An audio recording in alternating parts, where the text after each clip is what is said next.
what the hell happened. Go ahead, finish out the story. So I don't know what happened, bro, but that shit like went through me. I was like, what the hell, bro? Oh my goodness. And I was like, it was over here it's 8:20. So I was like, damn, I got 10 minutes, dog. I'm over here hurt. Oh man. All right, yo. All right, everybody. Welcome to episode 2. Episode 2 of B&B on the Clock. We'd like to thank all our first-time viewers, last-time viewers, and everybody who rocking with us. We love the response that we've gotten from everyone on the Facebook page, the views on YouTube, the listeners on Spotify. We want to thank y'all. So we are here at episode 2. So, Mr. Butler, how was your week, man? Like we had, we talk a lot, but let's let the world know how your week was, besides what you just said. Off the air. Hey, but so my week is good.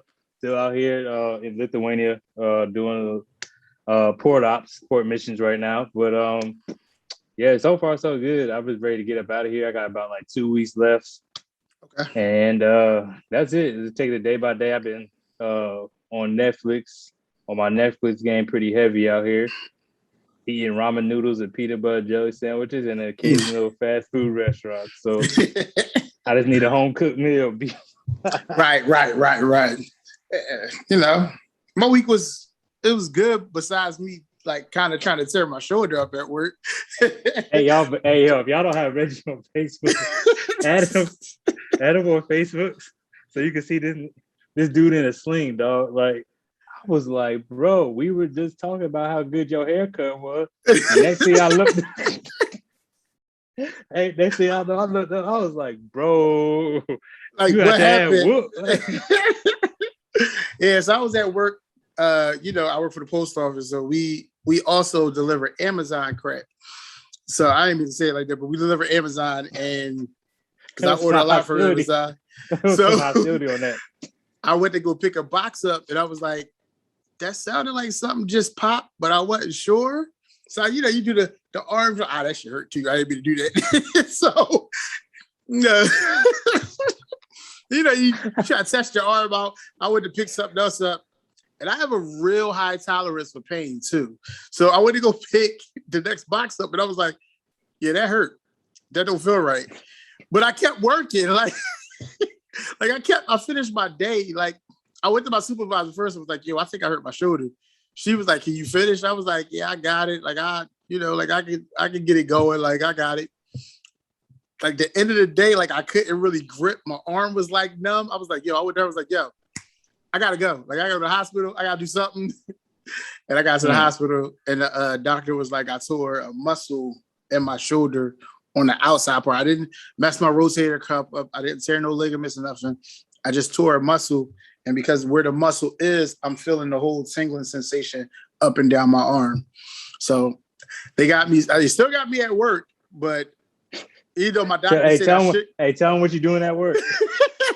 Thank you for calling Chester Post Office. Reggie speaking. How may I help you? That's what I'm doing at work. Answer the phones and answer people's goofy questions, yo. That's literally what I'm doing at work for the next couple of days. But so besides that, everybody's cool, family's cool. We here. Man. Yo, your favorite person is out in Puerto Rico right now. The little one or Sierra, your favorite person. Your favorite person. Oh my goodness. So make sure you check her IG. Like she's out in Puerto Rico living her best life. I don't care. Okay. I'm in the freaking hood in the slums of Lithuania. She out there. In Puerto Rico. Granted, we both international. I just rather be over there where she at, though. Right. Oh man. All right, so we are here. So today, probably about the end, a little bit near the end of the show. Remember, we're gonna do the quick hitters. We're gonna do our fan questions. We're gonna get them in today. So for everybody who responded to the post on Facebook and sent the question in, we got y'all today. We're probably gonna do 2, maybe 3 at the most. So not everybody's question is going to get answered, but we will shout you out for sending the question in as well. So to start this, we're gonna start today. We're gonna start talking sports. Yo, man, We I'm had about to say you might as well. we're gonna start at the finals, man. We had game 3 is Sunday. Mm-hmm. Phoenix is up 2-0. Chris Paul is looking like finals MVP. Oh, that's a lot. I mean, I don't even know why we would. That's a lot. Listen, I tell you what. I tell you. Book had I tell you who 31 the last winners and night. losers are. I tell you who the winner and losers are, though. The Okay. losers are the Philadelphia 76ers. I knew you were gonna say that.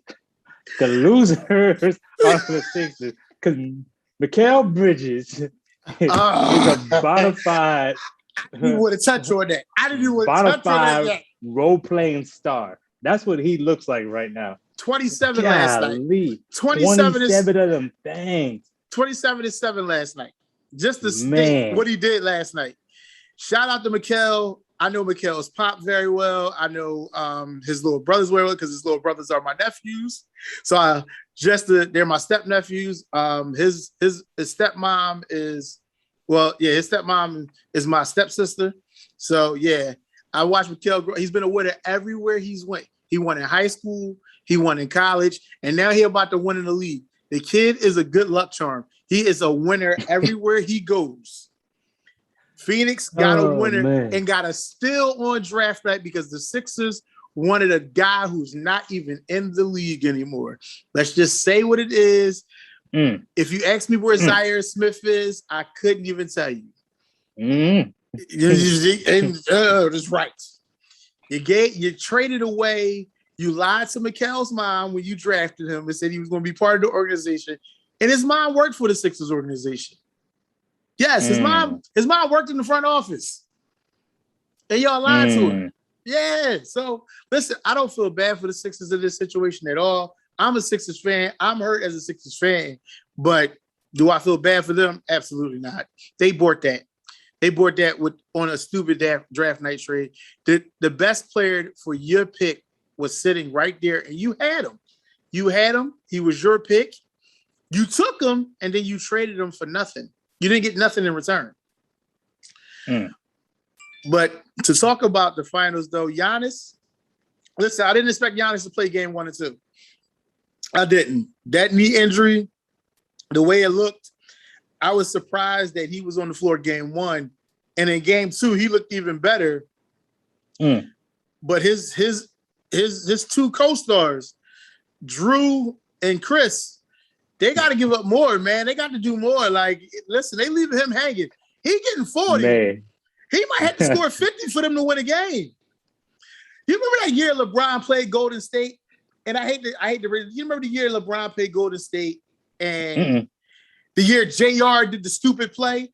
And game 1 of the 2018 right. NBA Finals. Right. 51 of them things. In that series, I made a statement on Facebook saying LeBron's going to have to score 50 or 60 for them to win a game. Right. In this series, I feel the same exact way. Okay, so I don't Giannis think so. is good. I don't think so. Okay, go ahead. I want to hear why. The only reason why I think is that, first of all, let's remember who LeBron had on that team, okay? J.R. Smith, Tristan Thompson, Larry Nance, you had Jordan Clarkson. I got you. Right? He carried that team Not to the saying finals. they're bums, but they weren't ready yet because Jordan Clarkson finally came into his own this season. Shout out to Jordan Clarkson, former Laker. But yes. That was a team of like legit nobodies. I hate to say it like that, but Kevin Love wasn't himself. I think Kevin Love was on the team. I think so. Yeah. Kevin Love was still on the team. Yeah. And but it was like a bunch of nobodies. Drew Holiday is definitely way better than Jordan Clarkson. Mm-hmm. Then you have Middleton showed up the whole. I don't know what happened. I don't know if he don't like Phoenix. Phoenix don't like him. But what just happened? I think it was him. It was a stat I seen on Facebook. It was like Brooke, Drew, and Middleton all combined for like 36 points. That can't happen. That can't happen at all. To me, it reminds me of what KD just went through with the Nets. That's exactly what it reminds. So I feel like if the Bucks show up and they're supporting cast, because Giannis, to me, especially Giannis, even though he might be a little slightly injured, he did show up last night. He was calling for the ball. And you already know when Giannis starts shooting threes, y'all supposed to win the game. That's how it goes. If Giannis starts shooting threes, he's supposed to win the game. So You're right. Everything went good for the Bucks, except he had no help. So I feel like they made it this far. Even in the last game, they had Brook Lopez show up the last series. That one game, like they had pieces. Show Middleton showed up. Drew Holiday played good defense somewhat on KD. Like so, it was just like certain things that I feel that the Bucks can do just to tweak it. I don't feel like it's the same as LeBron. LeBron legit had a bunch of like D-list players on the team at the time. The Bucks at least have a Robin too, the Batman at least. True. And Drew Holiday's no scrub. They just need to play better. That's it. If they don't play better, Suns in 4. Ooh, son, did you just say Suns? I got Milwaukee taking 1 at home. I got it either. I still think it's going to be Suns in 6. I said if they don't play better, Suns in 4. Because Budenholzer as a coach, now I'm looking at I'm coaching. What was the last thing we said what Doc Rivers did do? Make adjustments. The whole game. So I got for those that wonder how I'm watching the games, no, I'm not staying up late at night trying to watch these games.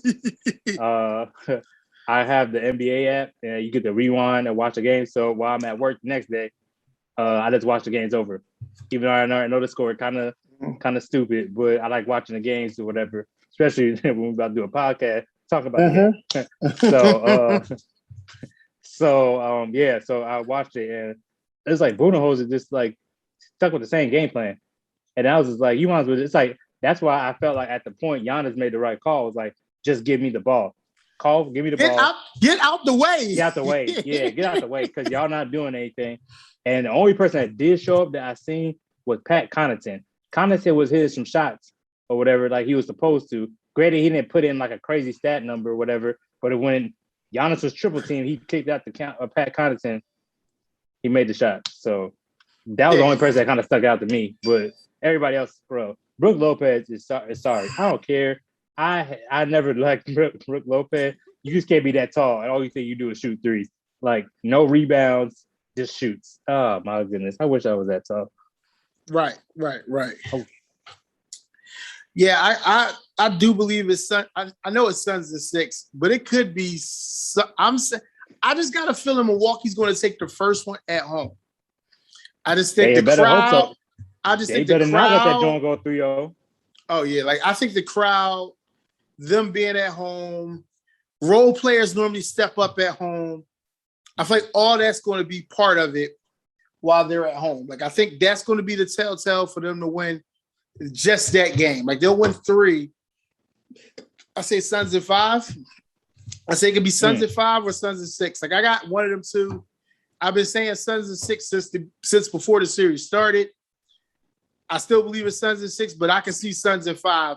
I just think Milwaukee's going to take 1 at home. I think that's just something that is going to happen.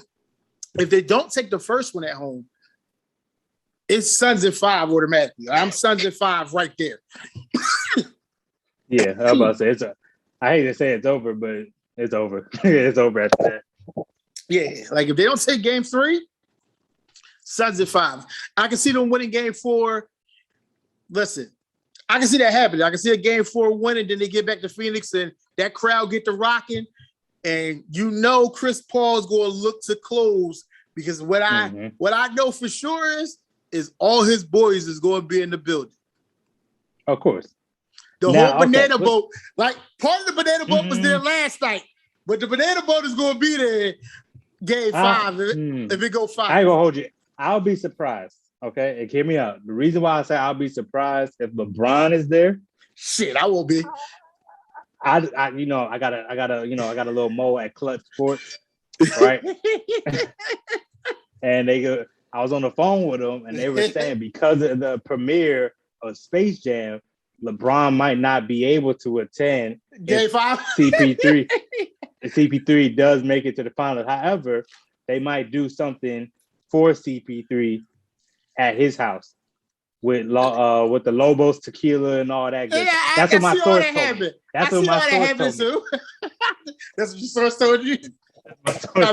Copy that. Okay. So, moving right along, we're gonna move on to the next topic. We're gonna talk about the NFL. Hey, real quick before we move on to NFL, All right. quick question though. I forgot to ask you. Do you think CP3 leaves the Suns if they win a chip? No. With the money that he wants, remember that's the big thing. He wants a certain amount of money. Do you think he would just take a pay cut, say F it? I think he really likes that team. I think he loves Monty. I think the way they are constructed and the way he got them playing, I don't see him leaving. I see him trying to run it back. I've seen both sides. I see him, the team that he has right now, is perfect, but I can see P3 he reached his achievement. He got what he wanted. He got his ring. So right. After that, he probably don't care what team he go to. If he wants to hop on a bandwagon team or whatever, come over to the Lakers per se. I knew it was coming. Then I knew it was coming. But I feel like it would be harder to leave because he did win a chip with them. So 75%, I see him returning. It's at 25%. Like he has nothing else to prove. He has his ring now. Mm-hmm. He can kind of do whatever. I can also see him linking up with LeBron, and then he recruit Melo. Then they three of them. You know what I'm saying? That we make a trade. But yes, I can't. I see the banana boat forming some way somehow. Like I can see that, but I'm not. It's not something I'm hoping for. I hope he stays away from that. I'm sorry. I don't. I hope he stays away from that. I hope he stays in Phoenix. Right. Moving to the NFL. Yes, to the NFL. So season's about to start. So week to week, we're gonna probably do a division review. Like that's something that we had talked about. Or we're gonna do division review, and we are going to start with what I feel is the worst division in football. My team is in that division. The NFC East. Let's talk about it. Let's discuss it. Let's talk about it. Who do you think? Throw that stuff on the couch. Who do you think is going to win? Jameer, come here. I got the kid here too. Kara, say hi. Sit down. Can nobody see you? You. What's up, bro? Hey, go cut that off in there. Go cut that thing off in there. That man over there talking all deep and stuff. Hey, you better fix all that up. Grown man over there. So so the NFC East, I have the division going, and I really hate to say this, because I don't know what my team is going to do. I ain't gonna hold you. You better not say what I think you're gonna say. I hope you're not gonna say what I think you're gonna say. I got to be unbiased because it's the podcast. I'm biased. I'm being biased as hell. Hey, I would never fix my list to say what I think you about to say. Go ahead, though. I'll let you have the floor. I got Washington winning the division. Oh my good Lord Jesus! You thought I was going to say somebody else? Either or. That would never happen. I don't give a fuck how unbiased I'm being. That'd never happen.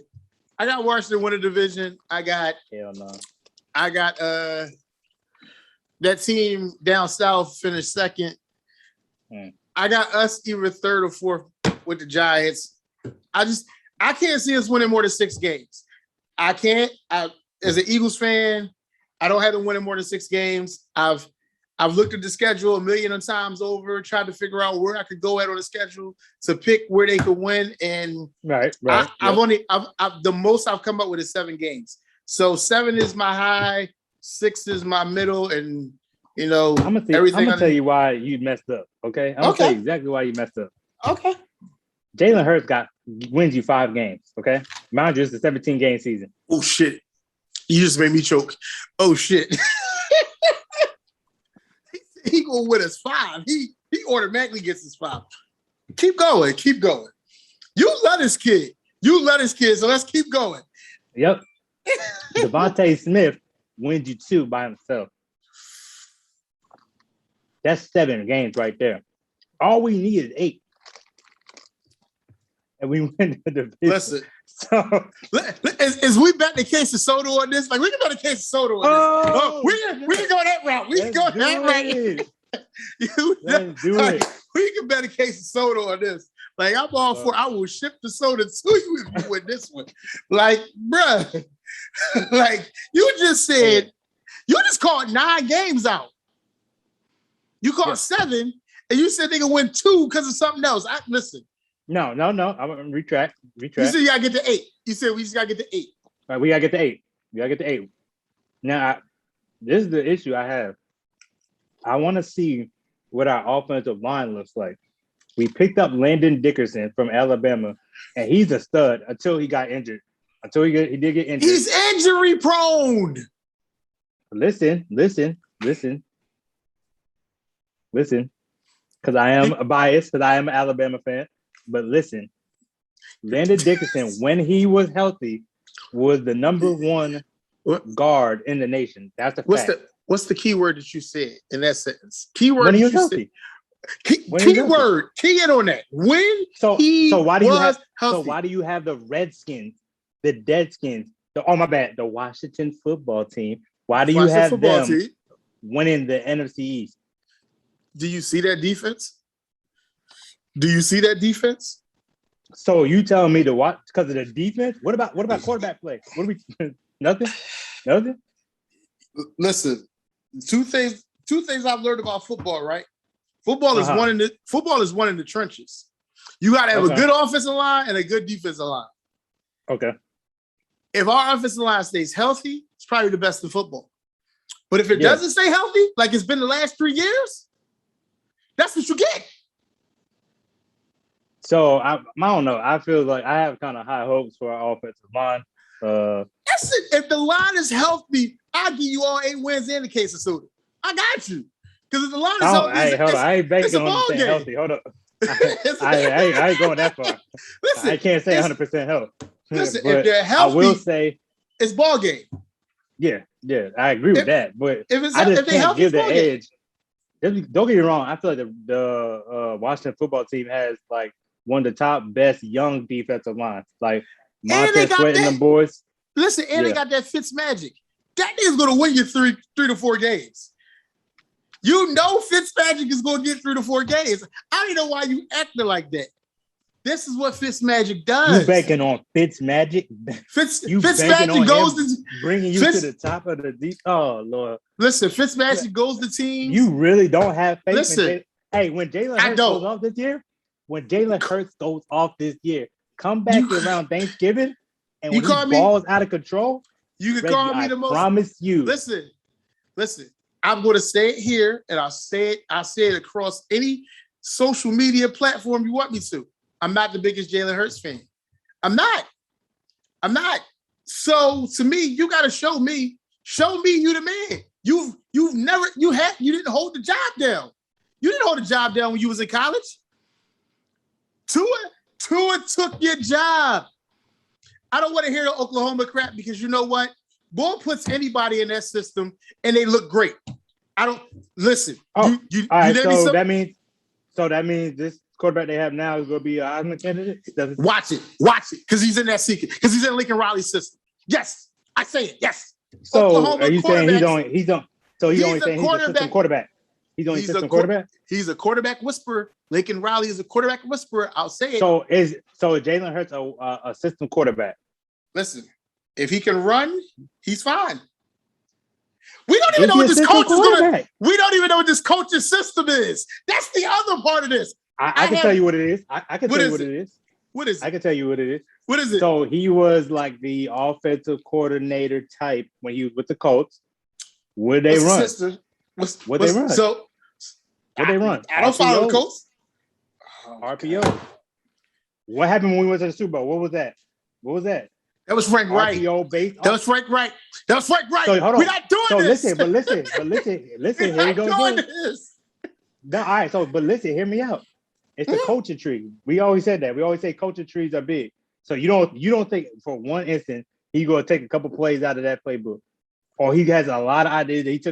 He was the offensive coordinator for the Colts, bro.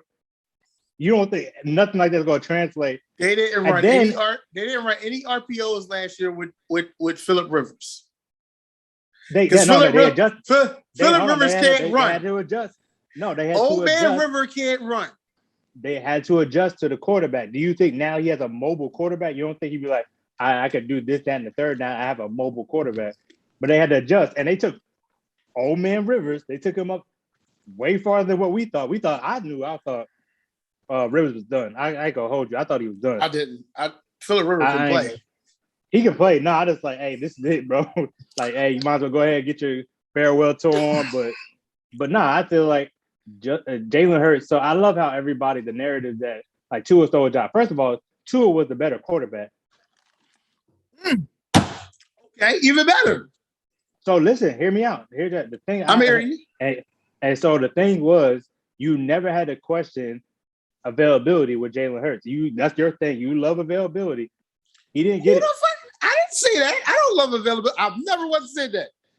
So you didn't sit here to argue about if the line stay healthy. You didn't. If the line stays healthy. But so I'm not an listen, availability guy I'm about to bring it because home. I'm the same guy. I'm the same guy that asked for Joel Embiid to win MVP, and his ass wasn't available. So you can't say I'm an availability guy. He was definitely more available than he has been in the past year.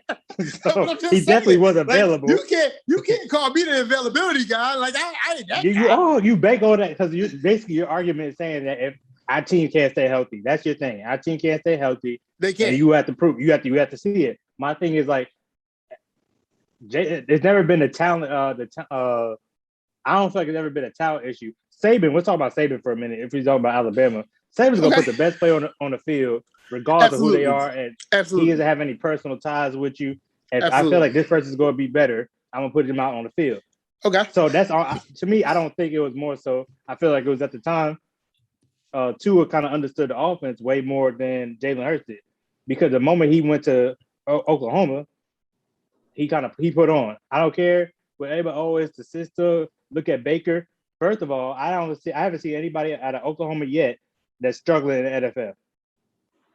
Baker did struggle. What do you mean? Baker best year was last year. Baker best year was last year. He won Rookie of the Year his first year. Did he or did he not? He set the NFL rookie record for touchdown. It's like, let's not act like anybody that came out of Oklahoma was a scrub. The Browns were trash.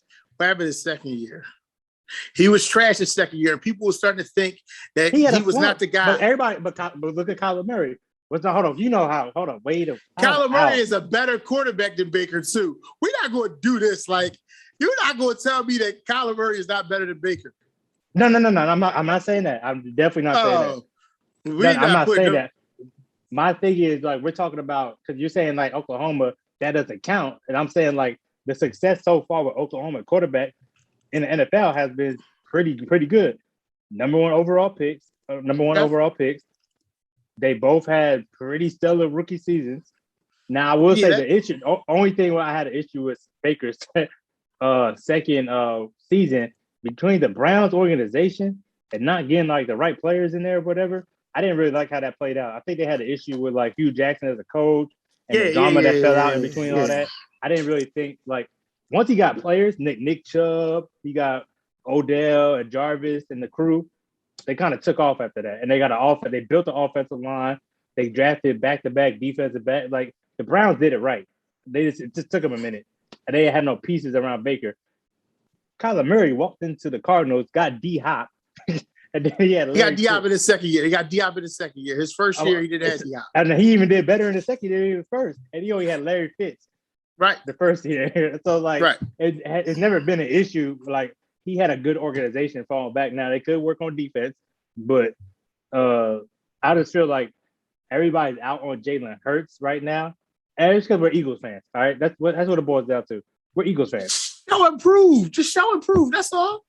But we're Eagles fans. Show and prove. There's never been a chance where prove me wrong. But listen, we always had like 2 or 3 years of stability.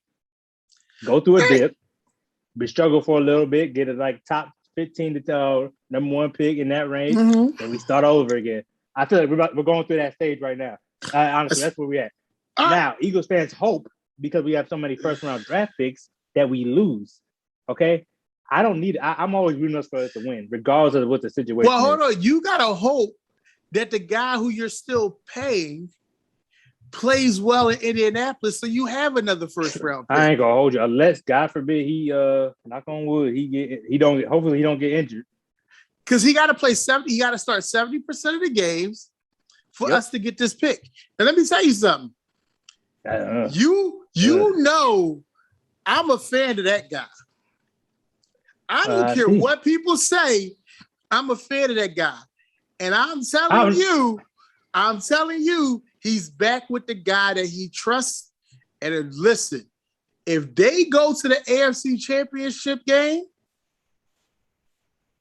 all bets is off with that team. Because I think that team is going to be special. And I think he's going to be special. I think he's in the right situation. He's in the right situation. But here's the thing. Like the Colts, they struggled to protect Andrew Luck, right? And offensive line was trash. But they had the top offensive line last year.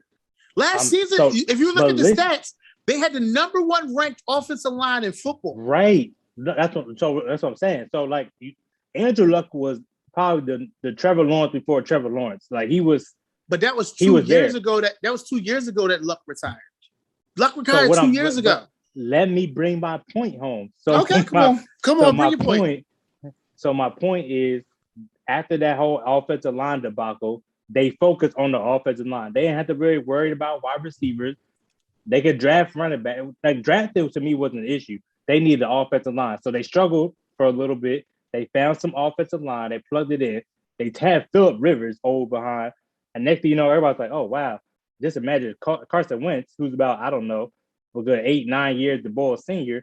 He just imagine, and he got Frank Reich calling the plays. Just imagine if we had a quarterback that's a little bit younger, throw a little bit farther. So my thing is, as much as everybody's like, well, that's the guy you trusted, Carson Wentz is not no dummy either. I'm not gonna go to a situation where I can't succeed right out the gate. So like, I don't understand. Like everybody's mad at Carson Wentz for leaving. I would have left Philly. So I don't understand why. I don't see why everybody's like, oh, well, the Eagles gave him up for this, that, and third. He had, just like you want Ben Simmons to go, he had to go. He had to go. I didn't want Carson Wentz to go, though. I didn't want Carson Wentz to go. But I never said that. But it's the same principles. I didn't want him to go. Let's, on the record, this guy right here, me. What happened? I lost you. Oh man, we mid podcast and I lost my cohort. Like I don't know what's going on here. Like I hope his phone didn't die. Like on the record though, me. There we go. He's back. All right. All right. There we go. On the record. See, I didn't even stop. I didn't stop recording nothing. I waited. This is what happens when you Zoom. You're doing it on Zoom, baby. Hey, look, I pressed the button on my headphones and it ended. I was like, yo, what happened? So on the record, me, this guy right here, did not want Carson Wentz to leave. He was my guy. I thought he was the quarterback of the future. I believed in him. I still believe in him. I'm sorry that you got emotionally invested. That has nothing. I'm sorry. Hey, look, that's on you. My thing is, I'm an Eagles fan, so I know all things don't last. I grew up with Shady.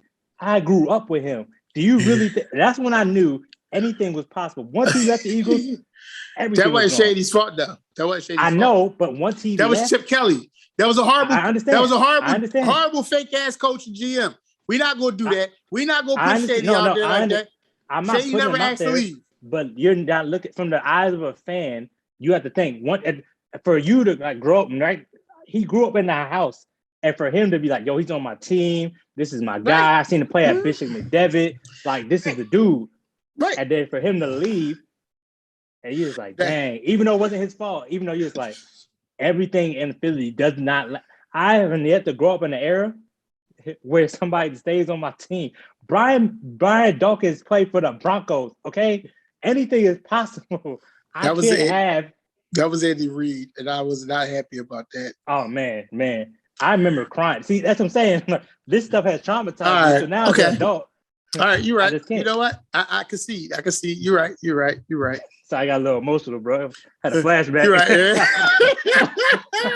right. You're right. You know what? You're absolutely right. Oh man, moving right along because I can't talk about this shit no more. Moving right along. We're gonna touch on these current events. So I'm gonna ask you which one you want to do first. You want it because we got two current events that we're going to talk about. We can talk about Rachel Nichols, or we can talk about Miss Richardson, Miss Sha'Carri Richardson, once again. Let's talk about Kari. Let's talk about Kari real quick. I would like to start with Kari. Mm-hmm. I'm gonna let you go first, so Kari, like, give you a point of view on this situation, and I'll, come in. So, shout out to all the people that made this a race thing and not an accountability thing. Speak on here's it. The thing. Sha'Carri, from her days of playing at LSU, she was a stud. Everybody knows her story. She went to she said pop time like I'm in the army, but I am. But so she smoked marijuana after the death of her mom. She said it was a coping mechanism, blah, blah, blah. Cool. Here's the issue. You are in the Olympics, or you're at least trying out for it. Reggie had touched on the last episode, and I was kind of on the fence about it.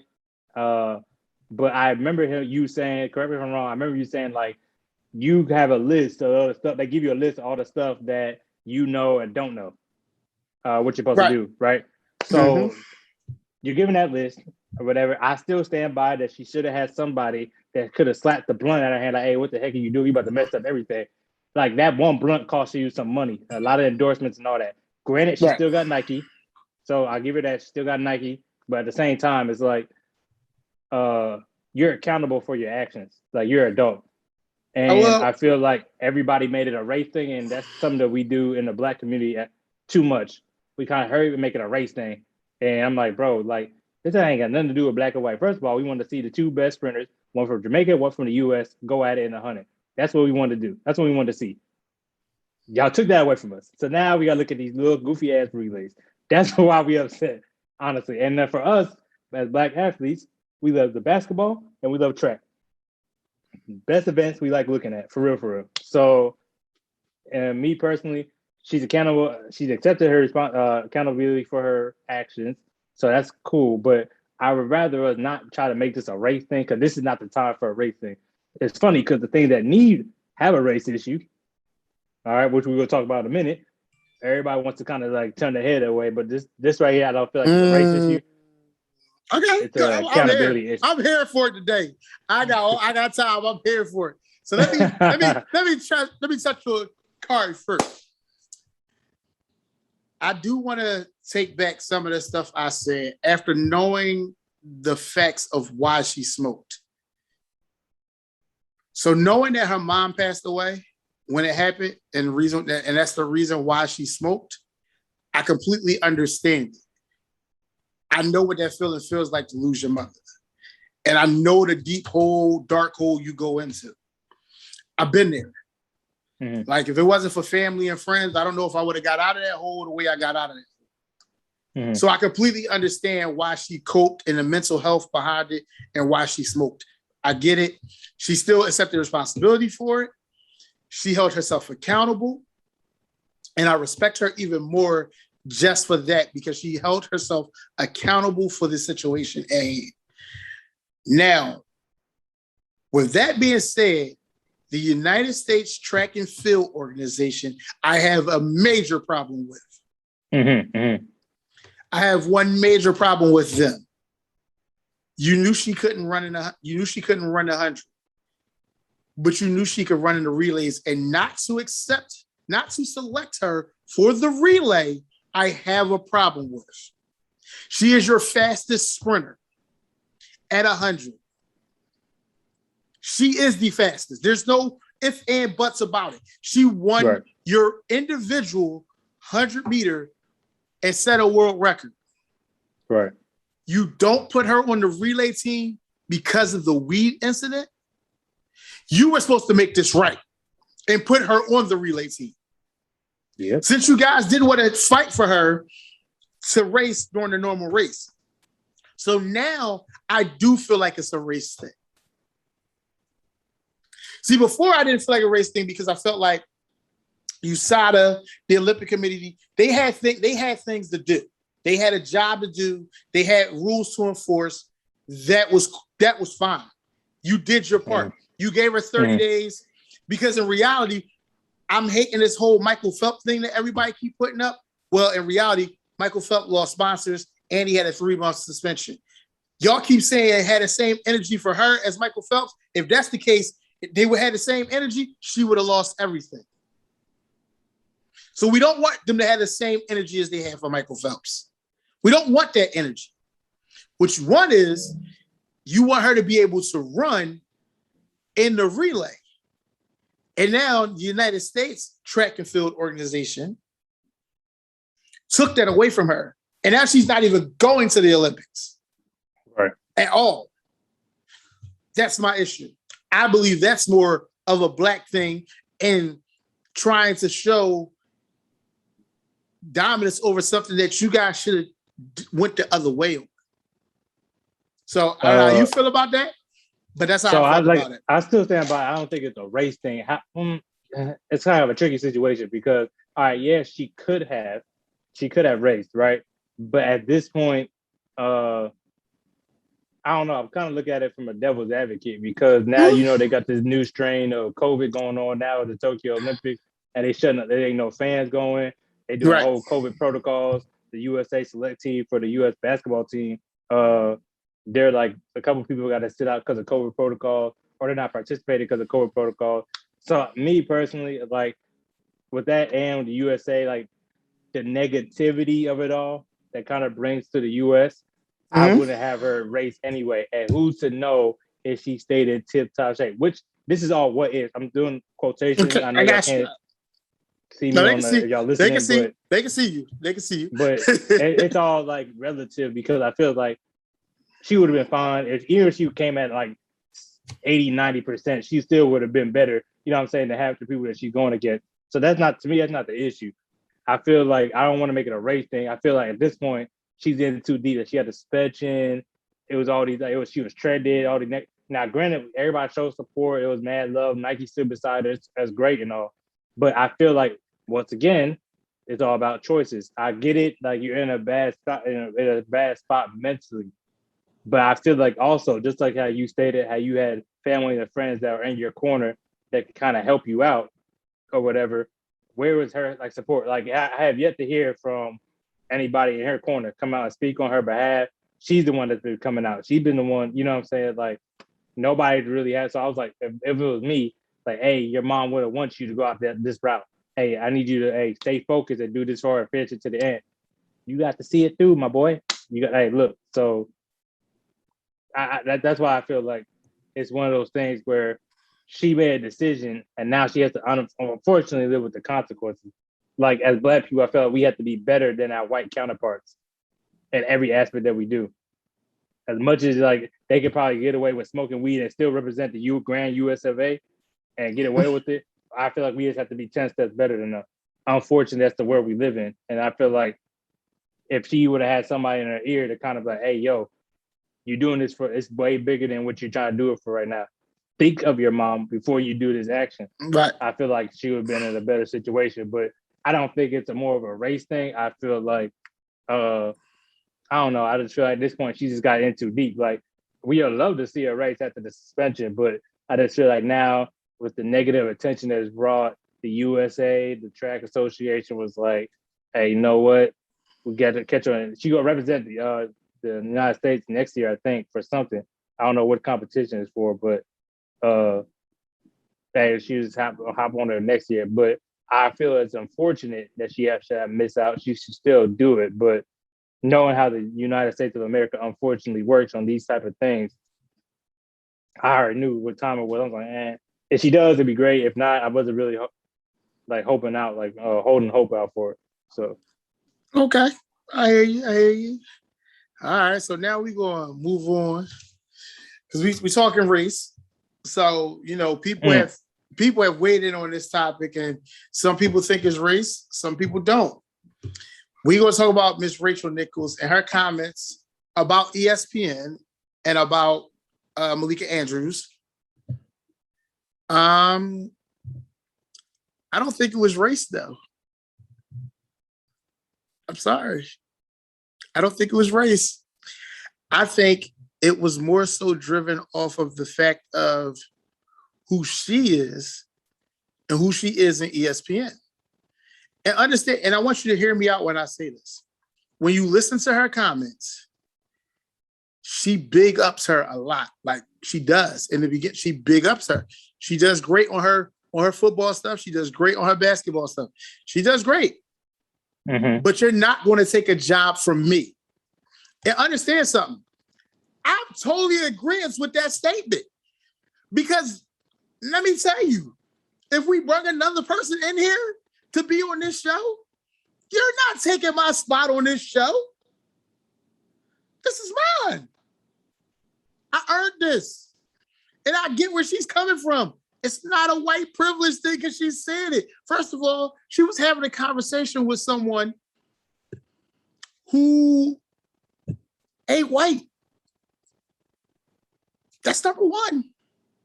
Number two, did they mess up and leave her Zoom on and turn her camera off and the mic stayed on and it went back to ESPN? Yup. So, I get it. But here's the other thing to this whole situation, though. Was she wrong? Is she not the best female basketball analyst there? No. Is Rachel Nichols wrong for feeling that way about herself? Feeling that she's the top dog because she does The Jump, which is her show, which is a show she created for ESPN, who didn't have a basketball show. Also, the white woman who put a lot of black men on. Let's talk about it. Because you know what? Let's talk about it. Because some people's favorite podcast wouldn't even be a podcast if it wasn't for Rachel Nichols. Oh, because she's the one who told them two boys, yo, you need to be on TV. Y'all need to talk. Because everybody y'all know the game. Y'all should talk. And I'm talking about my man Matt, and I'm talking about my man Stack Jack. Because you know why? Because they both came out in support of her. Because you want to know why? Because they really know her heart and her intentions.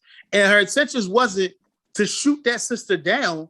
Her intentions was, this is my job. That's my seat. Y'all not going to give somebody my seat because y'all are horrible with black people. Because y'all as ESPN and Disney are horrible to black people. I.e., look at ESPN's record. Every black host that's ever said something out of pocket, they've gotten rid of. That's why black people don't say the real deal on ESPN like they used to. Michael Smith, Jamel Hill, gone. They're not on ESPN no more. They don't even work for ESPN. They don't work for the Disney Corporation at all. At all. So again, she said what she said because it was the truth. Y'all trying to do some diversity crap because y'all want to look better to people.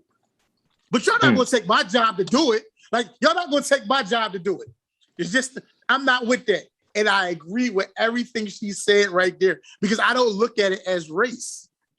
Because it wasn't race to me and it wasn't white privilege to me. Because you want to know why? She's not getting the white privilege because they took her job. I'm sorry. Maybe I'm wrong. Maybe I missed it. So help me understand what I missed. I appreciate your soliloquy, Mr. Boston. Because I know you got the other side of the coin. So go on ahead. Yeah. So first of all, I listened to the whole thing. I couldn't find it at first. So okay. For those that don't know, who are watching and don't know, Rachel Nichols is a host of The Jump, which is a popular show on ESPN that talks basketball. She's right now, I think she's up there with Kendrick Perkins, and who else? Richard Jefferson. Yep. So you made a lot of comments, and the first one that really stuck out to me though was how everybody came at Steve Jack, right, for supporting Rachel Nicholson. So first of all, rules of the street. You make sure you had the back of the person that put you on. So I don't think that he was. I feel like you're giving him a little too much credit.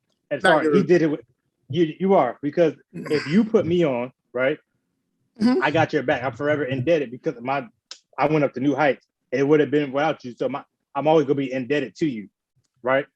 Okay. That's my thing. That's one. So I don't really. I wasn't like bashing him for. He did what you're supposed to do. If somebody put you on, you'd be like, hey, you know what? They looked out for me. They put me onto this road. Now we on Showtime doing big.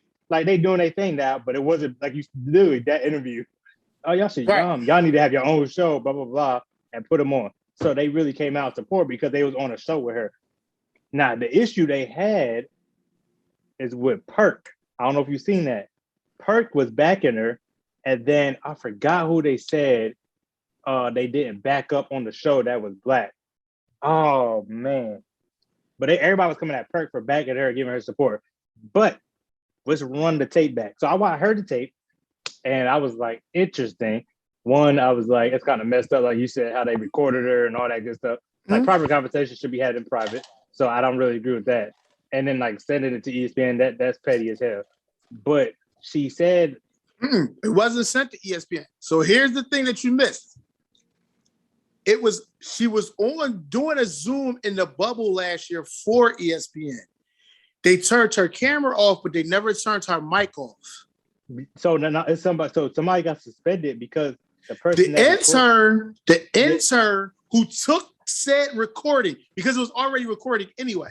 The intern took it to someone at ESPN, and then the intern leaked it. That's what I'm saying. Like, so that's why I said, like, I thought that was petty within itself. So my thing is, the issue I had too was what he was like on the recorder was like, I'm tired of the Black Lives Matter movement and the Me Too, and they both were laughing. So now the guy that you're talking about is a black guy who works for who? That's not the point. That's not the point. No, answer the question though. Who does he work for? I don't know. ESPN probably. No, he does not. You want to know who he works for? He is a representative from Clutch Sports because he represents Rachel. Yeah. He's an advisor to. Yeah, exactly. Yeah. So, but anyway, they made a comment. Forget who they work for, whatever. They made a comment or whatever, and that was the part that got everybody's panties in a bunch, right? Okay, she laughed at it. It was all jokey joke.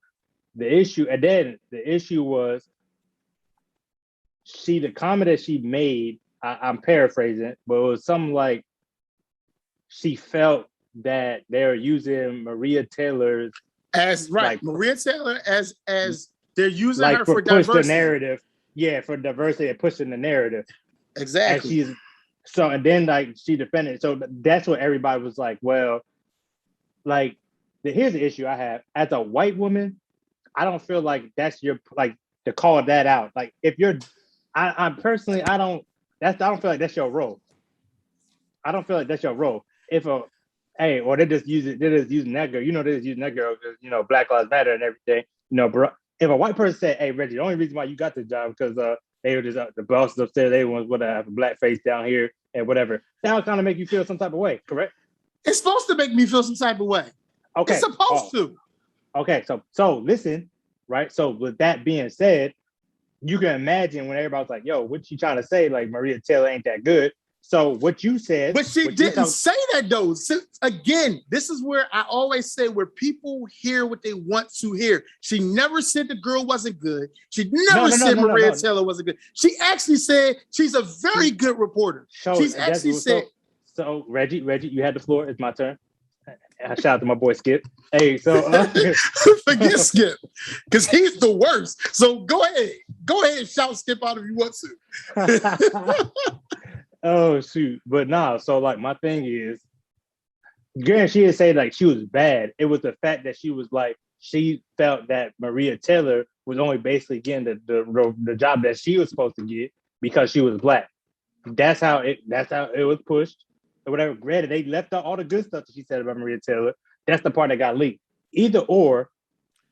So you didn't hear the whole thing then. So you didn't hear the whole interview then. So you didn't hear the whole tape, the whole recording then. Because you didn't hear what she said. Maria Taylor is very good at football. Taylor. Reggie, are you listening? You just said that. Listen, I just said that they left out all the good stuff they said about Maria Taylor. The narrative that got pushed is that she's racist because they feel like. Right. That's what I'm saying to you. So what I'm saying to you is you didn't hear the whole, you're just hearing the narratives that's been spun. You didn't hear the whole recording. Reggie, I heard it. Okay. I've heard it. What I'm saying is, I'm talking about society right now. I'm not talking about what I've heard. So society and the narrative, and that usually happens, is that you're going to get all the forget the good stuff you said about a person. Whatever piece of bad they can get and get pushed, that's what's going to be spun. So what I'm saying to Rachel. So are you So basing your opinion off the narrative or what you heard? Because those are two different things. I'm taking the whole thing. The thing. Now, was she? So what? For real. I'm not. I'm taking the whole thing because we're talking about when she laughed at the whole Black Lives Matter and all that part, and I'm taking the whole thing she said about Maria Taylor. She's right, and the fact that Maria Taylor is really, really good at her job, or whatever. And I do believe that ESPN is pushing her to push the Black Lives Matter narrative, right? That's why she was saying she's tired of Black Lives Matter and the Me Too movement because they keep on pushing. They have all these excuses, whatever, and she can't get a fair shake even though she's been putting in work. So because of the Black Lives Matter. What's the other host that just left ESPN? And it was a woman. I can't remember her name right now. Carrie Champion. She's prime example. Carrie Champion was the best Sports Center host. Yeah. And she left the organization because they wouldn't give her the opportunities she was asking for. Right. So understand something. Yes, what Rachel is saying is all fact. It's not fiction. I agree. The proof is in the people. So I agree. I can't say she's wrong for making those statements when it's fact. So my thing is, here's the thing. I'm not. It's kind of it's one of those things. So white people shouldn't defend us, and white people shouldn't say what's wrong because it makes them look bad. No, they should say that shit. I'm not saying. I'm not saying what she's. I feel like you're missing my point. The reason why I say Rachel was kind of wrong, I'm not saying it's oh my gosh, she should be banned. We cancel Rachel. No, I'm not saying that at all. What I'm saying is that Rachel was basically implying that the way, even though it wasn't intended, but the way her whole statement came out was like, basically, she got the job because she was Black. Even though it's not what she meant. Mm-hmm. And people that up here that kind of get it, you know what I'm saying? Like, hey, like, that's not what she really meant. And she had people come out that are Black, defend her what she really meant and all that. It was right. So logical people that ain't gonna get sucked into this all Black versus white BS that the society pushes all the time. I get it, but the way it comes out, like, hey, Maria only good because she only getting the job or the chance to get because she's Black, and that ESPN wants to push. That's why old buddy was like, that's why I can't stand the Me Too, whatever, and they both laughed. And I was like, she's like, I feel like everybody should be on equal footing and all. Like, I listened to it. I was like, you know what? Hey, look, she makes some valid points, and she's not wrong, but the way she's worded it, it kind of came out wrong. So if anything, she's guilty of not getting her words right. For as eloquent, I think that's a word, as eloquent as she is, I feel like she should be able to word her words better. That's it. And the fact that it was a private conversation anyway, I feel like even if I didn't even like her apology. Come on, bro. I don't feel like you should have to apologize for anything. I was so mad at that apology. But because of where she works at and who she works for, she had to apologize. It was expected. But I'm like, my thing is, I was like, you could have worded that a little bit better. That was my take. Because I was like, because she's not, like you said, she's not wrong for what she said. The way it came out, yeah, she's totally wrong. She could have worded that a whole lot better. Because if I'm just listening to it, and I'm just like nonchalant about it. Cause I listened to it twice. I listened to it on Twitter. Somebody had the whole recording on Twitter. Right. And I was like, dang, because she's Black. That's the only reason why she got the job. And then you listen to the whole thing. You're like, well, she ESPN probably, they've been losing some people. They've been holding on to Stephen A for dear life. Okay. Because they cut the check. They cut the huge check. He's not turning down the money. But I'm gonna say my thing is Stephen A demanded. He definitely got an offer. If you remember, he got an offer from where Shannon's at. Because him and Skip were supposed to leave. Yeah, but he took the ESPN money because it was longer. Of course, I'm saying that, but he demanded that money. He wasn't settling. And they conceded. They're not going to give him up. He can demand whatever he wants. He's Stephen A. Smith.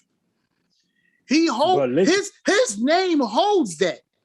But okay, but his name is like a big brand. Like, you remember the line from American Gangster when Frank said to the ball, he said Nicky Bars. When he said to Nicky Bars, he tell him, You can't cut my product. You can't cut my product. My product's like Pepsi, like Coke. It's a name brand. What I'm saying is there was a legit bidding war for Stephen A.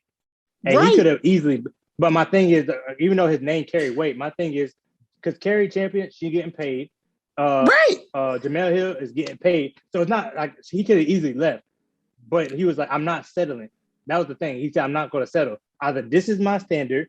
Fox wasn't going to match it because I didn't know at the time. They had Shannon Sharp in the wins just in case. I didn't know that though. Like eventually, after I found out every time, like, oh, okay, that makes sense. The thing I didn't like, that Skip took Lil Wayne with him. That was messed up. I wasn't surprised by that. Lil Wayne was a Skip guy. Lil Wayne was a Skip guy. I'm not surprised by that.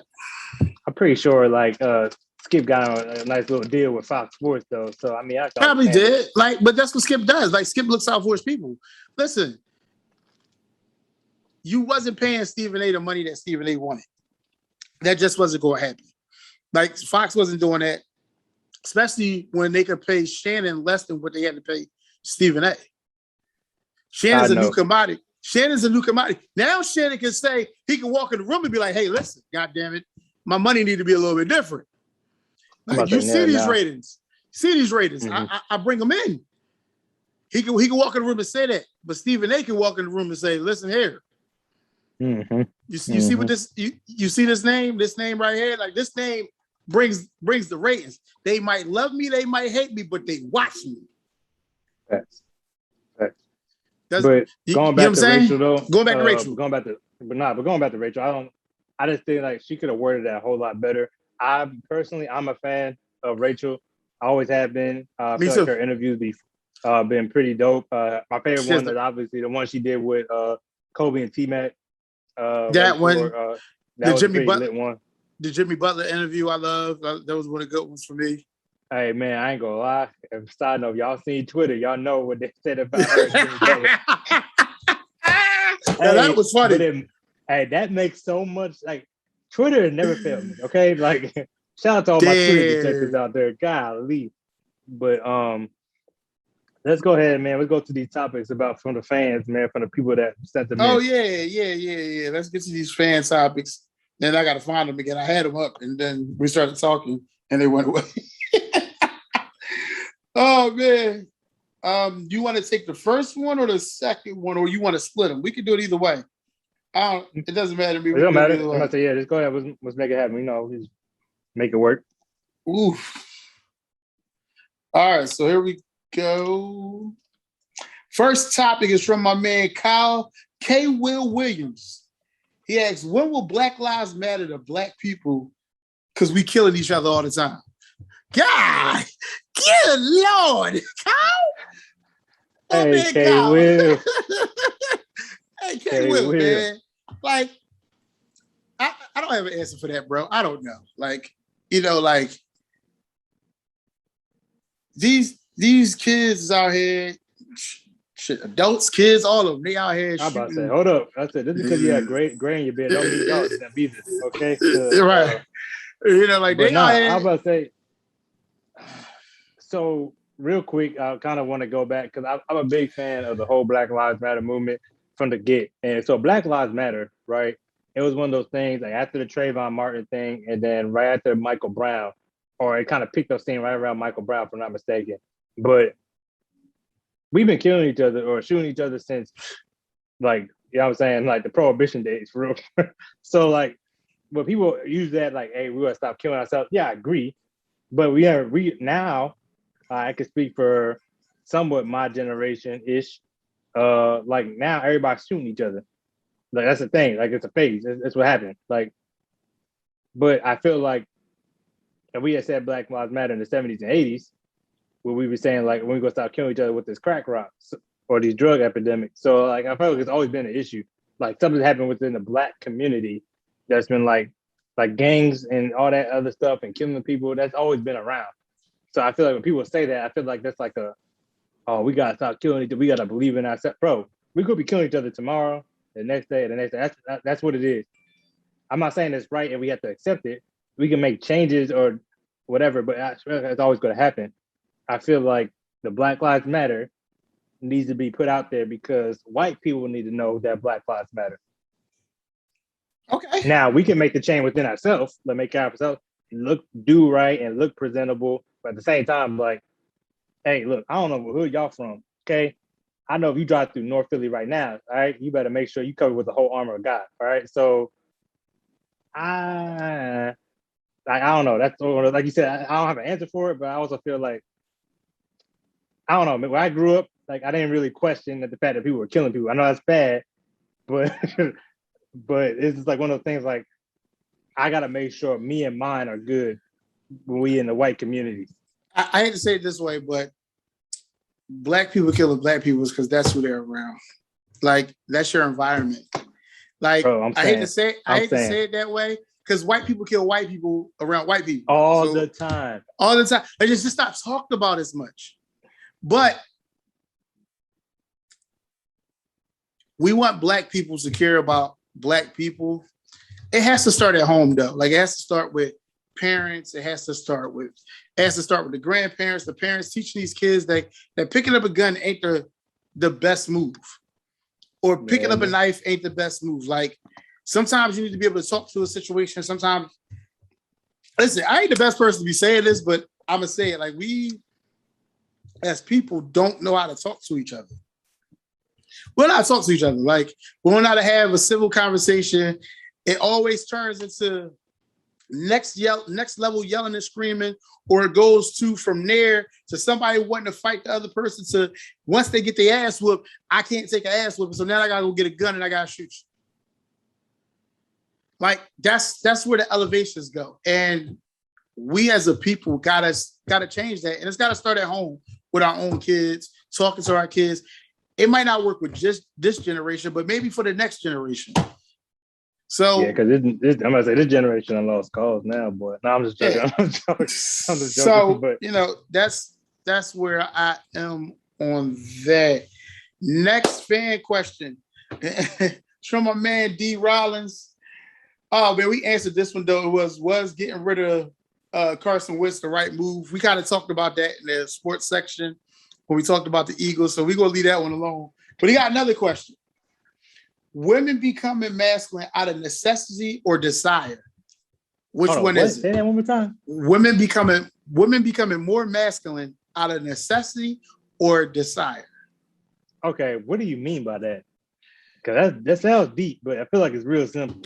Okay, so what he's saying is like, you know, it's more single mothers, it's more women becoming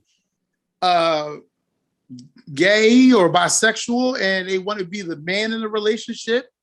So they do man things. Even with being with a man, sometimes you have women who don't want to be in the man's shadow. She wants to be in the front. She wants to lead the household. Okay, so I can speak from experience. So my mom, Helen, she raised my sister Allie to be independent. Allie can change oil. She can. Right. She was out there with me, painting the side of the house, putting the little plaster in walls. Like she was doing everything that we were doing. And it was so that she wouldn't become dependent on somebody that could. Right. Mm-hmm. So I feel like a lot of because we just talked about the new generation, we've seen a lot of single parent households. A lot of people grew up in single parent household and we had to watch. So that's one. I think that's one factor. The two is like, then you teach your daughters, hey, you don't need a dude to do this, that, and the third, right? Get your own this, get your own that, get your own this. And then the lack of, like, you actually get out here and then you have to, like, you always hear people that are bi or like were straight and they were gay. They were like, hey, like I was with a dude and then this happened or whatever. So a lot of stories you hear, people, especially people that are older, like I was with a dude, like you have a kid. It's like you gay? How you have a kid? Like, well, he's up there doing his own thing or whatever. And now I had to learn how to do. You know what I'm saying? Like I do everything on my own. I get my own money, this, that, and the third. I mean, it was like kind of one of those things. It really didn't help when Boosie was out here spelling independent, and then Neo followed it up and said Miss Independent. So like at this point, I mean, like nigga said Boosie though. That's my dog right there. But Mhm. but it didn't really help. You know what I'm saying? Like even then, like the narratives was being pushed. Like, hey, I gotta do this and the third. So like, yeah, you're gonna see a lot of people. They want their own this and the third. I have a lot of female friends that were in the army and they're civilians. They do their own thing, like because there is that like unfortunate thing, like where dudes just don't want to act right, and they kind of lead the woman to have to do or whatever. Shoot, I got Samantha. I have to tell Samantha to come outside right now, start painting this. Cause I'd be dang if I'd let you don't need no dude to do anything. You got me, you got your older cousins, and you got yourself. Go out there, get the same work. So, but what happens when? So, what happens when they get with a man who is a man though, like who is the leader of the house, who wants to be the leader of the house, and she's not submissive though? So again, this goes back to this. So this is where the topic is going. You have these women out here who don't know how to be behind a man. Everyone wants to be so independent, but when they get that man who is the leader of the household, who's the protector, the provider, all the things you ask for in a man to be, but you're not the woman that's submissive, who is able to take the role of standing behind him. It starts in the home.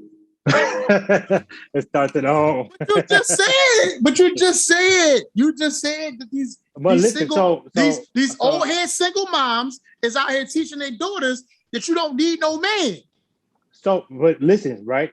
So it's an unfortunate chain of events, because at the same time, my mom also said you were gonna know when you have somebody that does this and the third, that you can submit. You ain't gonna be out here just submitting to anybody. Okay, that's one thing. So you need to see this and the third until you do see these certain qualities, then you submit. You're not going to be like, hey, because I feel like a woman is going to know, like, hey, you do this. I ain't got to worry about nothing. Heck yeah, I'm going to kick up my feet. I've been doing it by myself for this long. They go recognize game at the same time. And then also, too, there's also females that don't know because they seen their grandmas do it, from their mom do it, that they doing it. So now at this point, they don't know what submitting looks like because they had no one to show them what happens when you have a 2-parent household to submit to. That you know what I'm saying? So that's I feel like once again it starts at home. Okay. We should push the narrative, but let's have a 2-parent household first, and Absolutely. then we can start asking these other questions. Because like once we have, talk about 2-parent household. That was a topic I discussed with my brother last night. He made some valid. Brell young, but he an old head, bro. Like Brell old, bro. Like it's my guy. He said some bad. Yeah, he said some real. He said real interesting stuff. Like 2-parent household. Because I was telling him what's the difference. Because I said I grew up in a 1-parent household, right. And I was like, I feel like I'm better off.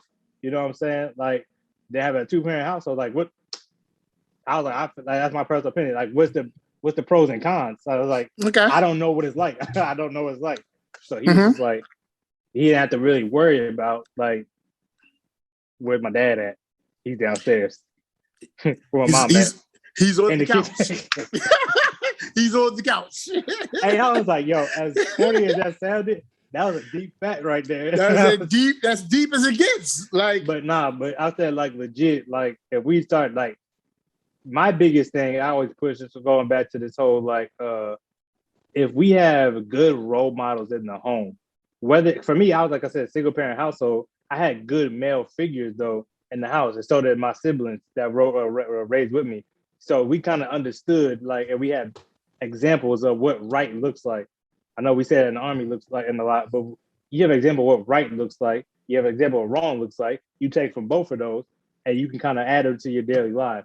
So I was like, we had great examples. So like from now, I'm married and I know like, hey, probably don't want to do this because I've seen this happen to so-and-so and I don't want this to happen to me, so I'm not gonna do it. But also seeing my godparents have been married for some years and I seen how they operate, you know what I'm saying? Like it was a lot of stuff that I had to take into. So hope that answered your question, by the way.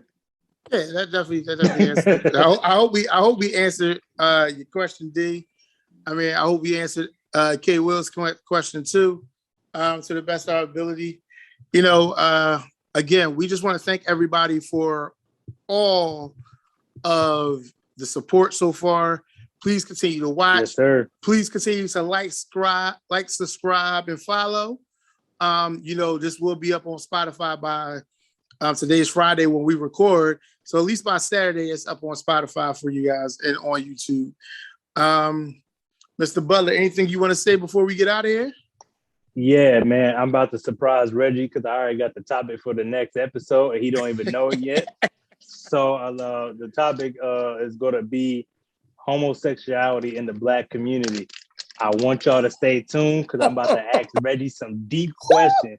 It's about to get hot in here, okay? It's about to get real. So, hey, but stay tuned, seriously.